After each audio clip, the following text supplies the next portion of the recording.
எத்தனை மாதம் தான் பற்றாக்குறை பட்ஜெட்டை போட்டு கணக்கு பார்த்து செலவு செய்கிறது? கணக்கு பார்க்காம செலவு செய்ய அளவுக்கு கொஞ்சம் வருமானம் பெருகினா எவ்வளோ சந்தோஷமாக இருக்கும். குறிப்பாக இந்த டென்ஷன் குடும்ப தலைவிகளுக்கு அதிகமாகவே இருக்கும். குடும்ப தலைவர் சம்பாதிக்கலாம், இல்லைன்னு சொல்லலை. ஆனால் இந்த கால சூழ்நிலையில் குடும்ப தலைவிகளும் சம்பாதிக்க தொடங்கிட்டாங்க. இருந்தாலும் குடும்பத்தை நிர்வகிக்கும் பொறுப்புங்கிறது பெரும்பாலும் பெண்கள் கையில் தான் இருக்குது. பணத்தை எப்படி மிச்சப்படுப்பது, வீட்டில் இருப்பவங்களுடைய தேவையை குறையின்றி எப்படி பூர்த்தி செய்கிறது, இந்த குழப்பத்திலிருந்து வீட்டை நிர்வகிக்கும் பெண்கள் வெளிவர வேண்டும். பணத்தை காந்தம் போல ஈர்க்கும் குடும்ப தலைவியாக நான் மாற வேண்டும்னா என்ன செய்யறது? குடும்ப தலைவனுக்கும் இது பொருந்தும். நீங்களும் இந்த வார்த்தையை சொல்லலாம். ஜூன் மாதம் முழுவதுமே நீங்கள் இந்த ஒரு வார்த்தையை சொல்லலாம். ஜூன் 30 நாட்களுமே முடியும் வரை தினமும் தூங்க போகிறதுக்கு முன்னாடி நம்பிக்கையோட இந்த ஒரு வார்த்தையை சொல்லிவிட்டு அதுக்கப்புறம் தூங்குங்க.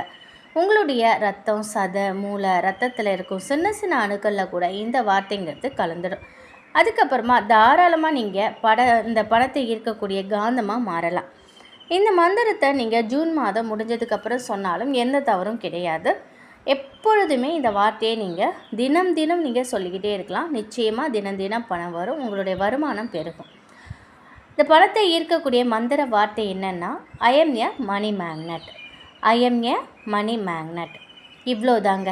இந்த ஒரு வார்த்தையை சொல்லும்போதே உங்களுக்கு தன்னம்பிக்கையும் தைரியமும் கூடும். கையில் பணம் இருக்கிறவங்களுக்கு ஒரு தைரியம் எப்போதுமே இருக்கும். அந்த பணத்தை நம்மளால் ஈர்க்க முடியுங்கிற நம்பிக்கை உள்ளவங்களுக்கும் வாழ்க்கையில் தடுமாற்றம் இருக்காது. நம்மக்கிட்ட தேவைக்கேற்ப பணம் வரும்.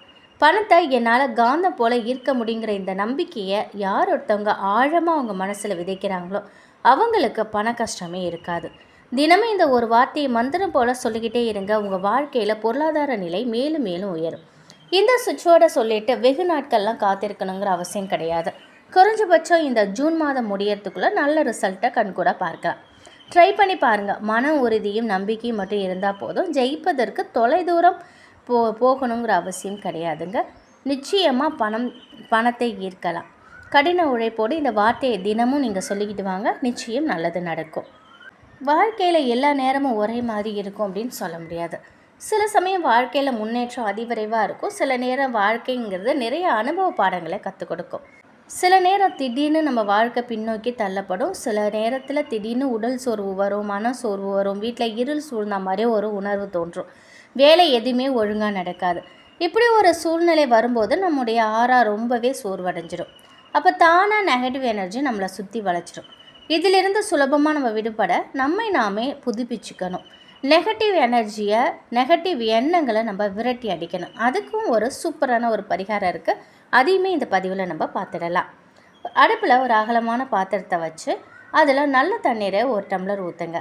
அந்த தண்ணீர் சூடானதும் அதில் பட்டை 3 துண்டு, அன்னாசிப்பூ 1, மிளகு 5-7 இது எல்லாத்தையும் போட்டு நல்லா அந்த தண்ணீரை கொதிக்க வைக்கணும். இந்த தண்ணீரை கொதிக்கும் போது இதுலேருந்து ஒரு நல்ல வாசம் வெளிவரும். அது அப்படியே அந்த வீடு முழுவதும் பரவணும். தண்ணீர் 10 நிமிடங்கள் நல்லா கொதித்ததும் அந்த தண்ணீரை வடிகட்டி ஒரு வாட்டர் கேனில் ஊற்றி வச்சுக்கோங்க. மூடி போட்டு வச்சுக்கோங்க. இந்த தண்ணீர் 1 மாதம் வரைக்கும் கெட்டு போகாது. ஃப்ரிட்ஜில் வச்சு கூட நீங்கள் இந்த பரிகாரத்துக்கு பயன்படுத்தலாம். வாரத்தில் 1 நாள் இல்லைன்னா 2 நாள் வீட்டை சுத்தம் செய்யும் பொழுது பூஜை அறையில் விளக்கேற்றி நல்லா மணக்க சாம்பிராணி தூபம் போட்டு இந்த தண்ணீரை வீட்டின் ஒவ்வொரு மூலை முடிகளும் தெளித்து விடணும். இந்த தண்ணீரை உங்கள் தலைமையிலும் நீங்கள் தெளிச்சுக்கலாம்.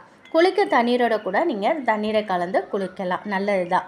உங்கள் வீடு கண்ணுக்கு தெரியாத கெட்ட சக்திகிட்ட இருந்து இருளிலிருந்து விலகும்.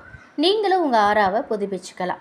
தினம் இந்த தண்ணீரை வாசம் தெளிக்கும் பொழுது தண்ணீரோடு கலந்து வாசம் தெளித்து கோலம் போடுங்க. வீட்டிற்குள்ளே லக்ஷ்மி கடாட்சம் நுழையும்.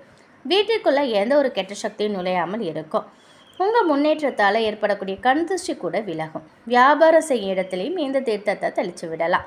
நெகட்டிவ் எனர்ஜிலேருந்து விடுபட இது ஒரு சக்தி வாய்ந்த பரிகாரம், சுலபமான பரிகாரம். நம்பிக்கை இருந்தால் இதையும் நீங்கள் முயற்சி செஞ்சு பாருங்கள். இந்த மாதம் முழுவதும் கூட நீங்கள் இதை செய்யலாம். எப்பொழுதுமே நீங்கள் இதை செஞ்சுக்கிட்டே இருக்கலாம். உங்களுடைய வாழ்க்கையில் எப்போது நீங்கள் ரொம்பவே சோர்வாக இருக்கீங்களோ அப்போ உங்களுடைய சுறுசுறுப்பு குறையுது, அப்போல்லாம் நீங்கள் இந்த பரிகாரத்தை செஞ்சுக்கிட்டு இருக்கலாம். தவறில்லை. விதியின் பயனால் கெட்ட நேரம் வரும்போது, வாழ்க்கை பின்னோக்கி தள்ளப்படும் போதும் இந்த பரிகாரம் உங்களை அதிலிருந்து மீட்டு கொண்டுட்டு வரும் அப்படின்னே சொல்லலாம். ரொம்ப சக்தி வாய்ந்த பரிகாரம்.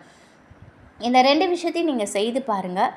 நீங்கள் சொல்லக்கூடிய இந்த மந்திர வார்த்தையை தினமும், இந்த மாதம் முழுவதும் இல்லை, தினமுமே இந்த வார்த்தையை I M A money magnet, இந்த வார்த்தை தினமும் நீங்கள் சொல்லிக்கிட்டே இருக்கலாம்.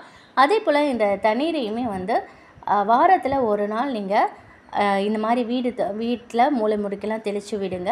தினமும் கூட நீங்கள் தண்ணீரை இதில் கொஞ்சமாக தண்ணீர் கலந்து கூட நீங்கள் உங்கள் குளியல் தண்ணீரில் கூட கலந்து நீங்கள் குளித்து விடலாம். இதெல்லாம் செய்யும்பொழுது நம்ம வீட்டில் உள்ள நெகட்டிவ் எனர்ஜிங்கிறது வெளியில் போயிடும். நெகட்டிவ் நம்ம வீட்டிலேருந்து எதிர்மறை சக்திகள்லாம் வெளில போயிட்டு கண்திருஷ்டிகள்லாம் இல்லைனாலே நம்ம வீட்டில் உள்ள அனைத்துமே நல்லதாகவே நடக்கும். நம்முடைய முன்னேற்றம் தடைபடாது, வருமானமும் அதிகரிக்கும். உங்கள் முயற்சியோட கடின உழைப்போடு சேர்ந்து இதையும் செய்து பாருங்கள், நல்லதே நடக்கும். நன்றி.